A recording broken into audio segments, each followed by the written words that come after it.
My name is Michael Roff and I'm the Chief Executive Officer of the Australian Private Hospitals Association, and we are the peak industry body representing the majority of private hospitals in this country. We have a very diverse membership that ranges from large corporate groups that operate multiple hospitals right around the country through to individual day hospitals that may only have one theatre and one or two doctors. We represent for-profit hospitals, not-for-profits, groups, independents, and they're located in metropolitan, regional and rural areas right around the country. And we have some hospitals that are very large. They're the equivalent of public teaching hospitals, a lot of general medical surgical hospitals, but also a number of specialty facilities, for example, mental health facilities and hospitals that provide inpatient rehabilitation. Life is all about choices. If you want to choose the best people and the best places for life's biggest moments, if you want to choose investing when you're young, so you don't pay more for it later, if you choose getting better sooner, so you can spend more time with someone special, if you choose to dance with your daughter and not wait for a hip replacement, you need to choose well. Choose private. Private hospitals are a vital component of health service delivery in Australia. They comprise about 30% of all hospital beds, and with that 30% of beds, we provide 40% of admissions and 60% of all surgery, and including things like half of all cardiac surgery and more than half of all chemotherapy. So it's really quite a valuable contribution. The issue that we're facing at the moment, though, is a period of great financial challenge for the sector, and that's due to long-term underfunding.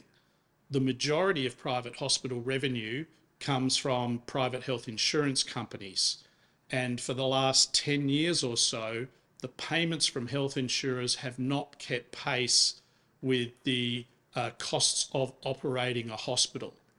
Even though in that same period private hospitals have clearly become more efficient, the fact that the payments haven't kept pace with cost increases means that now many hospitals are struggling to meet business as usual capital expenditure. Now, hospitals are a very capital intensive business. You have to continually be investing and reinvesting in your facilities, in equipment, in technology, and in your staff to make sure that you're providing the highest quality of services. And when hospitals are not generating enough return to cover that ongoing investment, the options are quite stark. So we've seen about 15 private hospitals close in the last 12 months, and many more who are reevaluating which services they can and cannot continue to provide. For example, we've seen a lot of maternity services close around the country because they're simply not viable. And the problem is we've had the health insurers making a $2 billion profit last financial year. So when you have one half of the industry making super profits and the other half closing services and facilities, the system is clearly out of balance, and we need to do something to address that, because continued closures of private hospitals will have a widespread impact across the whole Australian health system. For state governments, it'll mean that there is increased demand on public hospital services, and we know that public hospitals can't cope with the current level of demand. And for consumers, it will mean reduced choice and access to private hospital care. And that means that more and more of them will become dependent on the public hospital waiting list lottery. And for taxpayers, it'll mean an increased burden as governments seek to recoup some of that increased cost of providing more and more public hospital services. Yeah, the growth in exclusionary health insurance products is a problem. It's currently at about 64% of all products have an exclusion, which means that one or more services are not covered under that policy. And that's up from about 54% just 5 years ago. The issue with this is that most Australians, the vast majority of Australians, cannot adequately self-assess their own risk of needing a particular hospital service. Possibly the only exception to that is maternity care, but most people have no idea if they're going to need cancer treatment or orthopaedic surgery or eye surgery or mental health treatment. But these are services that are often excluded from health insurance products. Another issue is people tend to rely on what are known as health insurance intermediaries. And these are organisations that purport to compare all the different health insurance products and then provide a consumer with the policy or a recommendation of a policy that is best for them. Now, there's a number of problems with these sorts of intermediaries. Firstly, they don't cover all companies and all products, so you're not necessarily getting a comparison of everything that's out there. Secondly, they often work on a commission basis, so there's often a financial incentive for them to stream a consumer towards a particular insurer or a particular policy. And thirdly, they tend to drive people towards the lowest cost option, and they're usually products that have a lot of exclusions, and then people get a bit of a shock when they go to use the product and find out they're not actually covered for the service they require. So people should be very cautious about using intermediaries. There is a government website, privatehealth.com, that includes all of the health insurance policies that are out there, including what they cover, what they don't, and what the costs are. So people are probably better off going somewhere like that.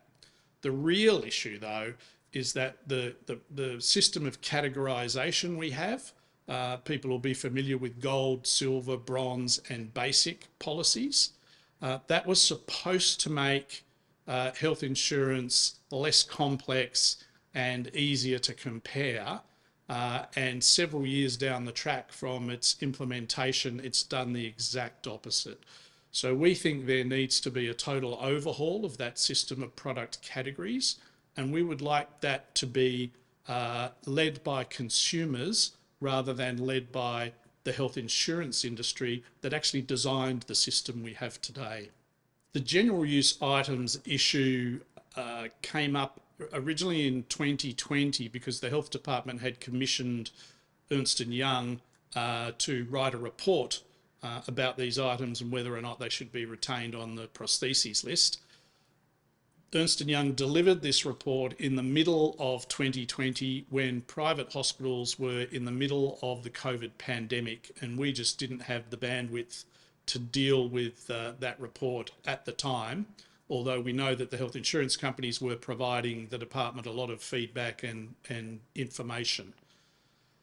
What EY said was that general use items should be removed from the prostheses list, but only after an alternative funding arrangement had been identified, developed, and tested.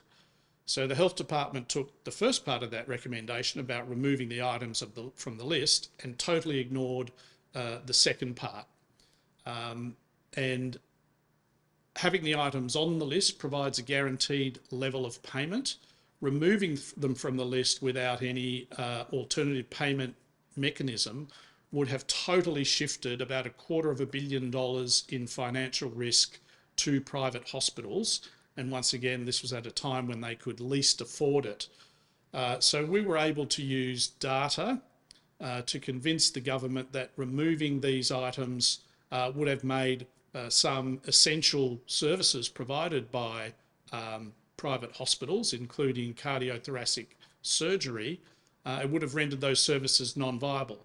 And once again, that would have meant a utilisation shift to public hospitals. And it also would have been an administrative nightmare for both hospitals and insurers trying to manage multiple different payment systems, because ultimately the department said each health fund should come up with its own payment model. Now, I've spoken to a lot of health insurers, and many of them were actually quite happy for the items to stay on the list because it provided them with certainty. They didn't know how to come up with a payment model themselves. And they were also quite happy with the level of savings that had already been achieved, because these items had been already subjected to full public sector reference pricing. So there was no difference in the prices paid by public and private hospitals. And ultimately the government agreed that it was better to leave them on the list, provide certainty, and continue provide access and choice for private patients. Initially, the government decided to defer implementation of that decision to remove the items for 12 months on the basis that the necessary groundwork hadn't been done. And this included things like the health department had not consulted with software providers that provide billing and payment software to hospitals. And when they finally did consult with them, they were told it would take at least 12 months to provide the necessary updates. So the minister initially decided to defer the removal of those items for 12 months. Recently, the minister announced that the decision to remove GUI would be overturned. So all of those items remain on the list. That means that the benefit levels payable for these items are certain. Hospitals know what it's going to cost them, and they know, and health funds know what they have to pay. So it's basically maintaining the status quo. There's two key benefits for patients from this decision. The first one is the maintenance of procedures that could have been unviable. The other one is the avoidance of out-of-pocket costs, because if hospitals were not receiving a guaranteed payment for those items, they would have to recoup the cost from somewhere else. And the only place they could have done that was by imposing out-of-pocket costs on patients. When I started at APHA, health insurance membership in Australia was running at about 30%, and it was declining at 2% a year. So it was really tough times both for health insurers and private hospitals. Then the Howard government implemented the three sort of key pillars of health insurance policy settings that we know. That is what was then the 30% rebate to make the premiums cheaper for everybody. That was subsequently means tested many years later. The Medicare levy surcharge, so an additional surcharge for high income earners who didn't have health insurance, and lifetime health cover to provide incentives for people to join health insurance when they were relatively young and maintain their membership through life. So those three policy settings led to a very quick increase in the number of Australians who held private health insurance, and subsequently that led to an increase in demand for private hospital services and the expansion of the private hospital sector. And that growth in demand was maintained for the next 20 years.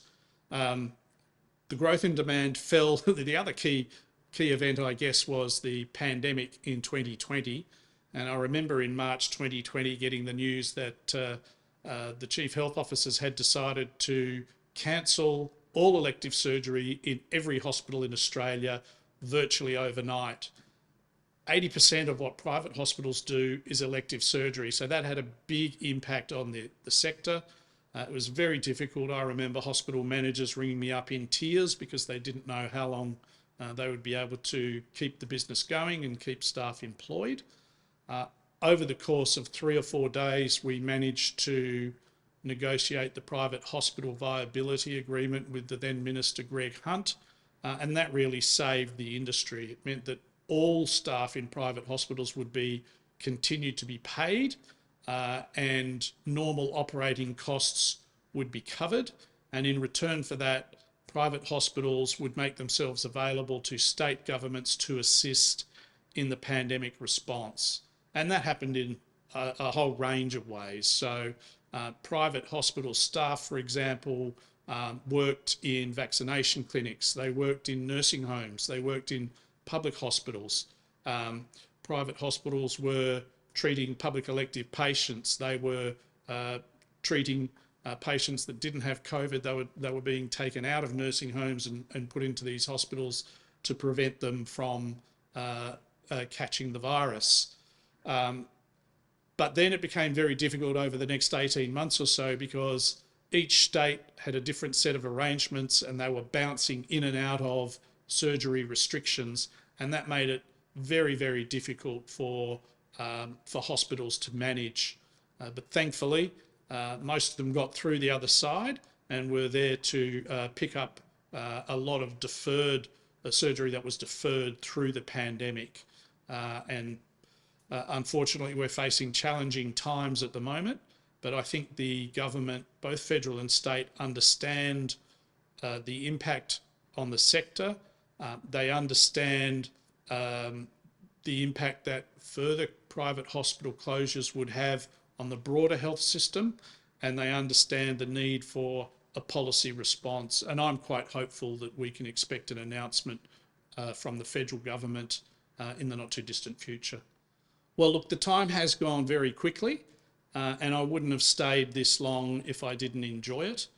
It's been an honour to represent a sector that's all about providing high quality healthcare services to the Australian population. I have made some wonderful professional relationships and friendships over the years with people throughout the sector and in the broader health sector as well. I've enjoyed working at the intersection of healthcare, politics and policy, and dealing with a wide range of stakeholders, from my own member hospitals through to other bodies like the AMA, the MTAA, the Consumers Health Forum, the private health insurers, and I think it's fair to say it's always been an issues-rich environment.